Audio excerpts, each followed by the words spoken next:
Hello, good afternoon વિદ્યાર્થી મિત્રો. મજામાં? હું આરતી આપ સૌ વિદ્યાર્થી મિત્રોનું ફરી એક વખત શ્રી આર.એચ. કોટક પ્રાઇમરી સ્કૂલમાં ઓનલાઈન એજ્યુકેશન માટે સ્વાગત કરું છું. વિદ્યાર્થીઓ, ધોરણ 6 વિષય વિજ્ઞાન, પ્રકરણ 11 પ્રકાશ, પડછાયો અને પરાવર્તન, જેનો ભાગ 1 આપણે આ પ્રકરણની શરૂઆત આજના લેક્ચરમાં કરીએ છીએ. તો એના 3 શબ્દ યાદ રાખો વિદ્યાર્થીઓ: પ્રકાશ, પડછાયો અને પરાવર્તન. જેમાં અત્યાર સુધી તમે પ્રકાશ શબ્દથી પરિચિત છો કે પ્રકાશ શું છે. તો આજના આ પાઠમાં તમારા માટે નવા 2 શબ્દો પડછાયો અને પરાવર્તન. તો વિદ્યાર્થીઓ, પાઠની શરૂઆત કરીએ. રેડી છો બધા? ઓકે.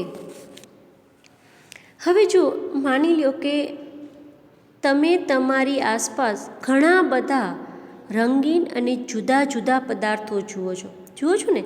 સવારે ઉઠો છો, રાત્રે સૂવો છો, ત્યાં સુધીમાં ઘરની બહાર જાઓ છો, શાળાએ જાઓ છો, શાળાએથી ઘરે પાછા ફરો છો, ત્યારે મેં તમને અહીંયા અમુક પિક્ચર્સ બતાવ્યા છે. બસ, કાર, સાયકલ, ફૂલો, મીણબત્તી, લેમ્પ, ટોર્ચ, સૂર્ય, આવા ઘણા બધા પદાર્થો એ તમે જુઓ છો. તો જો એમાં ખાસ કરીને તમે વિચારો કે આ બધા જ પદાર્થો તમે જે જુઓ છો એ તમારા વિચાર મુજબ આ બધા પદાર્થો આપણે કઈ રીતે જોઈએ છીએ? શેના વડે જોઈએ છીએ? આંખ વડે, બરાબર ને? તો શું આ બધા પદાર્થો આંખ વડે ગમે ત્યારે જોઈ શકાય? માની લો કે રાત્રે બસ ઊભી છે, એકદમ અંધારું છે, તો શું તમને બસ દેખાવાની છે? સાયકલ ઊભી છે, એકદમ અંધારું છે, ક્યાંયથી અંજવાળું નથી, તો તમે સાયકલ જોઈ શકશો? તો આ બધા જ સ્થળો વિશે વિચારો કે રાત્રિના સમયે જ્યારે સંપૂર્ણ અંધારું હોય ત્યારે તમને શું દેખાય છે? માની લો કે તમે સંપૂર્ણ અંધારાવાળા રૂમમાં જાઓ છો. શું કોઈ પણ પદાર્થને જોવો શક્ય છે? પણ જ્યારે મીણબત્તી સળગાવો કે ટોર્ચ ચાલુ કરો, મેં જેમ તમને કીધું કે મીણબત્તી, લેમ્પ, ટોર્ચ કે સૂર્યપ્રકાશ, એટલે કે જ્યારે આમાંથી કોઈ પણ વસ્તુઓ હોય ત્યારે રૂમમાં રહેલી વસ્તુઓ એ જોવી શક્ય બને છે. સાચું છે ને?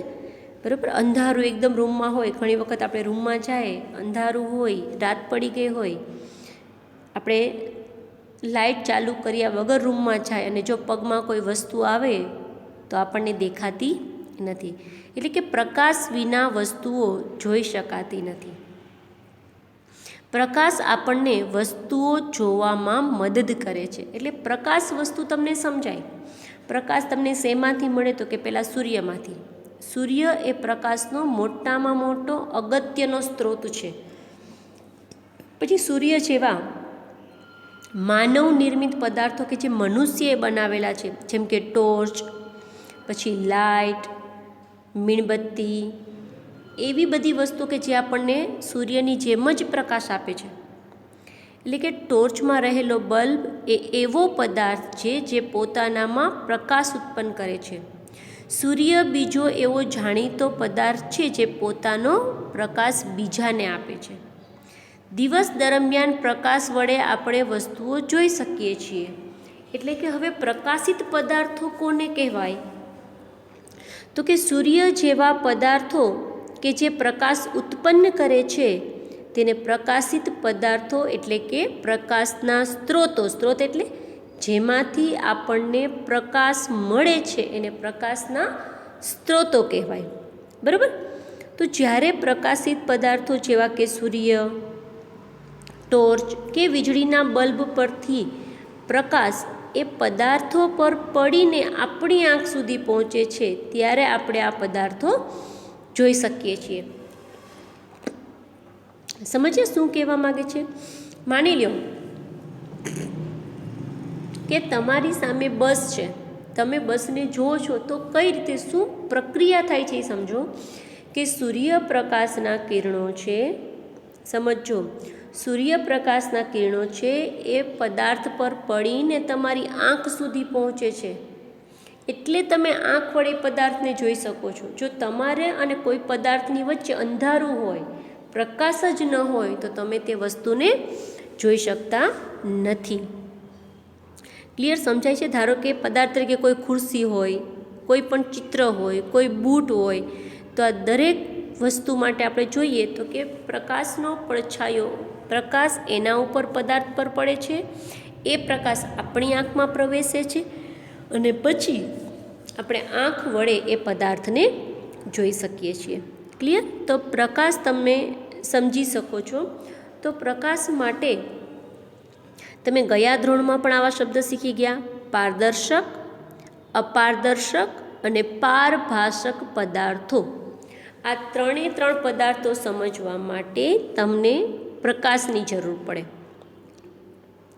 કે જો આપણે કોઈ પદાર્થની આરપાર જરા પણ જોઈ ન શકીએ, હવે જોવા માટે પ્રકાશની જરૂર છે, પણ માની લ્યો કે પ્રકાશ છે છતાં પણ તમે કોઈ વસ્તુની આરપાર જોઈ નથી શકતા, તો એ પદાર્થ છે એ અપારદર્શક પદાર્થ છે.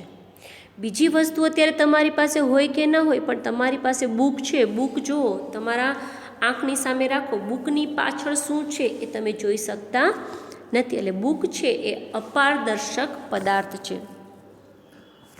જો આપણે કોઈ પદાર્થની આરપાર સ્પષ્ટ રીતે જોઈ શકીએ તો તે પારદર્શક પદાર્થ છે.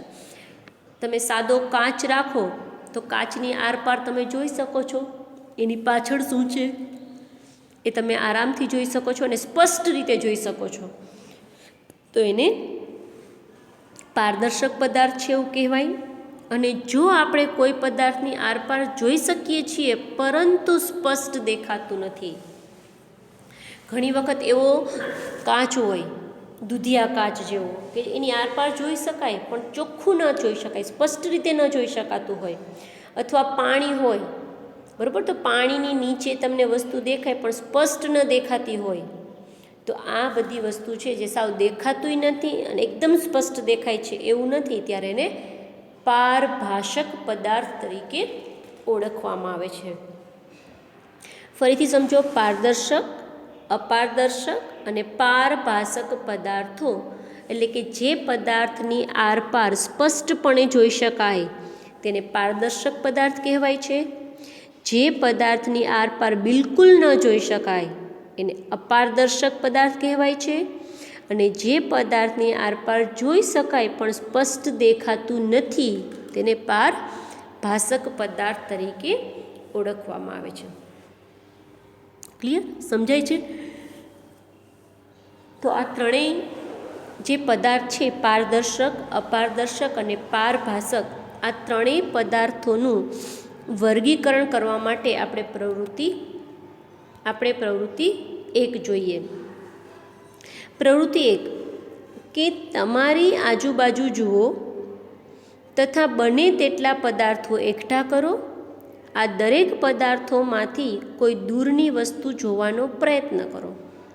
શું દૂરના પદાર્થમાંથી પ્રકાશ આ કોઈ પણ પદાર્થમાંથી પસાર થઈ તમારી આંખ સુધી પહોંચે છે? શું કહે છે તમે સમજ્યા? કે પહેલાં તમે ઘણા બધા પદાર્થો એકઠા કરો, જેમ કે હું તમને બતાવું છું, રબર, પેન્સિલ, ફૂટપટ્ટી, કાગળ, કોઈ કાપડનો ટુકડો, પેન વગેરે જેવા પદાર્થને તમે એકઠા કરો. તો આ બધા પદાર્થને એકઠા કરો તો પછી તો કે આ દરેક પદાર્થમાંથી કોઈ દૂરની વસ્તુ તરફ જોવાનો પ્રયત્ન કરો. એટલે પ્રકાશ છે, તમે તમારા આંખ પાસે પેન્સિલ રાખો તો પેન્સિલની આરપાર જોઈ શકાય છે, તમે કાપડનો ટુકડો રાખો, કાપડની આરપાર જોઈ શકાય છે, તમે કાગળ રાખો, કાગળની આરપાર જોઈ શકાય છે. આ રીતે બધું તમારે વર્ગીકરણ કરવાનું છે કે જે તમે કોઈ પણ પદાર્થ તમારી આંખ પાસે રાખો, જો એની આરપાર જોઈ શકો છો તો એને પારદર્શકમાં લખો, જો એની આરપાર નથી જોઈ શકાતું તો એને અપારદર્શકમાં લખો. દેખાય છે પણ થોડુંક અમસ્તું ધૂંધળું એટલે કે સ્પષ્ટ નથી દેખાતું એને પારભાષકમાં રાખો. જો એવા ઘણા બધા પદાર્થો તમે ઉદાહરણ તરીકે લઈ શકો, તો એના માટે આપણને ટેક્સ્ટબુકમાં એક કોષ્ટક આપેલું છે કે પદાર્થોના નામ લખવા, પદાર્થમાંથી વસ્તુનું શક્ય એટલું અવલોકન લખો, અને પછી એ પદાર્થ પારદર્શક છે, અપારદર્શક છે કે પારભાષક છે એ લખો. ધારો કે પેન્સિલ, તો કે પેન્સિલમાંથી અવલોકન, તો કે જોઈ શકાતું નથી, તો સામે લખો અપારદર્શક. રબરનો દડો જોઈ શકાય, તો કે નહીં, એટલે કે જોઈ શકાતું નથી, તો તે અપારદર્શક. લખવાનો કાગળ બહુ ચોક્કસ નહીં, એટલે કે સ્પષ્ટ નહીં, તો એને કહેવાય પારભાષક. તો આવી રીતે ઘણા બધા પદાર્થો તમે લખી શકો. તો વિદ્યાર્થીઓ, આવા તમારે 10 થી 15 પદાર્થોના નામ લખવાના છે, અને આ કોષ્ટક પણ બનાવવાનું છે કે કયો પદાર્થ પારદર્શક છે, અપારદર્શક છે અને પારભાષક છે. ક્લિયર? તો આ 11.1 એટલે કે પ્રવૃત્તિ 1 ઉપરથી તમે પદાર્થને ઓળખી શક્યા છો કે કયા પદાર્થને પારદર્શક કહેવાય, કોને અપારદર્શક અને કોને પારભાષક. બરાબર છે? ત્યાર પછી આપણે પ્રવૃત્તિ 2 લઈએ કે પડછાયા એ હકીકતમાં શું છે. પડછાયો, આપણે પ્રકાશ તો શીખી ગયા, હવે આપણે શું ભણવાનું છે? પડછાયા વિશે. તો કે એક પછી એક અપારદર્શક પદાર્થોને જમીનથી ઊંચે સૂર્યપ્રકાશમાં વારાફરતી પકડી રાખો. બરાબર છે? શું કહે છે કે જમીનથી ઊંચે તમે, ધારો કે તમારા હાથમાં બુક છે, તો બુકને ઊંચે સુધી પકડી રાખો. પછી જમીન પર જુઓ, તમને શું દેખાય છે? તો કે તમે જાણો છો કે જમીન પર જોવા મળતો ઘેરો ભાગ એ પડછાયાને લીધે હોય છે. તમે એક્ઝામ્પલ કરો કે જમીનથી ઊંચે થોડીક બુક રાખો જ્યાં પ્રકાશ પડતો હોય, અને બુકની નીચે છે એ બુકનો તમને પડછાયો દેખાય છે, એટલે કાળા કલરનો ઘેરો ભાગ દેખાય છે. કાળો જ કેમ? તમે બુક તો રેડ કલરની પકડી છે, તો શું પડછાયાને કલર હોય? તો કે ના. બરાબર છે? પડછાયો હંમેશા કાળો જ હોય. બરાબર? તો કે ઘણીવાર તમે પદાર્થના પડછાયાને જોઈને પદાર્થને ઓળખી શકો છો. તમે નીચે જમીન પર ચાલ્યા જતા હોય, તો આકાશમાં પક્ષી ઉડતા હોય, તો તમને પક્ષી જમીન પર એનો પડછાયો ઘણીવાર દેખાતો હોય. તો અગાસીએ ગયા હોય, તો અગાસી દિવાલ પર એનો પડછાયો દેખાતો હોય. તો એના ઉપર તમે આઈડિયા લગાવી શકો છો, અંદાજ લગાવી શકો છો કે આ પક્ષી છે. એટલે કે પડછાયા પરથી પણ તમે પદાર્થને ઓળખી શકો છો. જમીન પર કાગળનો એક ટુકડો મૂકો, થોડી ઊંચાઈએ એક જાણીતો અપારદર્શક પદાર્થ પકડી રાખો, જેથી તેનો પડછાયો જમીન પરના કાગળના ટુકડા પર પડે. તમે જ્યારે પદાર્થને પકડ્યો હોય ત્યારે મિત્રને કહેવાનું કે પડછાયો જે દેખાય છે એની બહારની રેખા દોરો. આ રીતે બીજા ઘણા બધા પદાર્થના પડછાયા તમે દોરી શકો છો. તો એક વસ્તુ તમને કહું કે પડછાયા પરથી પણ પદાર્થને ઓળખી શકાય છે. તમે જુઓ, આ બાજુ એક ટુકડો છે એ પતંગ છે, ઉપર પક્ષી દેખાય છે, આ બાજુ માણસ દેખાય છે, ત્યાં એક વૃક્ષ દેખાય છે. એટલે આ બધા પડછાયા છે. એટલે કે તમે પડછાયા પરથી પણ પદાર્થને ઓળખી શકો છો. તો હવે પડછાયાના આ રેખાચિત્રો ઉપરથી તમારા બીજા મિત્રોને પદાર્થને ઓળખવાનું કહો કે કયો પદાર્થ છે એ તમે જુઓ. કેટલા પદાર્થોને તેઓ સાચી રીતે ઓળખી શકશે? શું અંધારા રૂમમાં તે રાત્રે જ્યારે પ્રકાશ ન હોય, જો અંધારો રૂમ છે, રાત્રે પ્રકાશ નથી, ત્યારે તમે પડછાયાનું અવલોકન કર્યું છે? ક્યારે અંધારું હોય ત્યારે તમને પડછાયો દેખાય છે? અથવા તો રૂમમાં ફક્ત પ્રકાશ જ હોય અને બીજું કંઈ જ ન, આખો ખાલી રૂમ હોય તો તમે પડછાયો જોયો છે? તો કે ના. એનો મતલબ, એનો અર્થ એવો થાય કે પડછાયો જોવા માટે આપણે બે વસ્તુની જરૂર પડે. એક તો અપારદર્શક પદાર્થ અને પ્રકાશનો સ્ત્રોત. જો અપારદર્શક પદાર્થ, એનો મતલબ કે પારદર્શક પદાર્થનો પડછાયો પડતો નથી. આ ખાસ યાદ રાખજો, પડછાયો હંમેશા કોનો હોય? તો કે અપારદર્શક પદાર્થનો. બરાબર છે, કારણ કે પારદર્શક પદાર્થ તમે રાખશો તો એમાંથી તો પ્રકાશ પસાર થઈ જાય છે, તો ક્યાંથી પડછાયો પડે? પડછાયો શું કામ પડે? તો કે અપારદર્શક તમે વચ્ચે મૂક્યો છે, ઉપરથી પ્રકાશનો સ્ત્રોત એને મળે છે, પણ એમાંથી પ્રકાશ પસાર નથી થતો, એટલે એ જેટલી વસ્તુ છે એ જેવડો પદાર્થ છે એ પદાર્થ જેટલું નીચે કાળો ભાગ દેખાય છે, ધાબા જેવું દેખાય છે, એને આપણે પડછાયો કહીએ છીએ. બરાબર છે વિદ્યાર્થીઓ? ઘણી વખત એકદમ અંધારું હોય, દિવાલ ઉપર પ્રકાશ પડતો હોય, તમે તમારી આંગળીથી અલગ અલગ બધા ડેમો બનાવતા હોય છે, અલગ અલગ ચિત્રો બનાવતા હોય છે. એમાં પક્ષી દેખાય છે, બે હાથના પંજાથી તમે જોઈન્ટ કરો એટલે પક્ષી બનાવી શકો, હાથને અલગ અલગ શેપમાં કરો તો હરણ છે, પક્ષી છે, આવા ચિત્રો બનાવતા હોય છો. તો આ ચિત્રો વિશે અભ્યાસ આપણે નેક્સ્ટ લેક્ચરમાં કરવાના છીએ.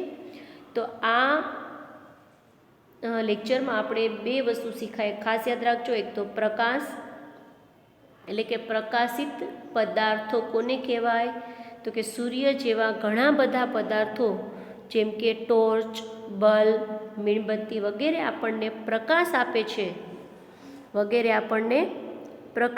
છે, ત્યારે એમાંથી મળતો પ્રકાશને લીધે આપણે વસ્તુને જોઈ શકીએ છીએ. તો આવા પદાર્થોને પ્રકાશિત પદાર્થો કહેવાય છે. અને બીજું પડછાયો હંમેશા યાદ રાખજો, અંધારા રૂમમાં પડછાયો ન હોય અને પ્રકાશિત રૂમમાં અપારદર્શક પદાર્થ ન હોય તો પડછાયો ન હોય. એટલે કે પડછાયા માટે બે વસ્તુ કમ્પલસરી જરૂરી, એક તો પ્રકાશનો સ્ત્રોત અને અપારદર્શક પદાર્થ.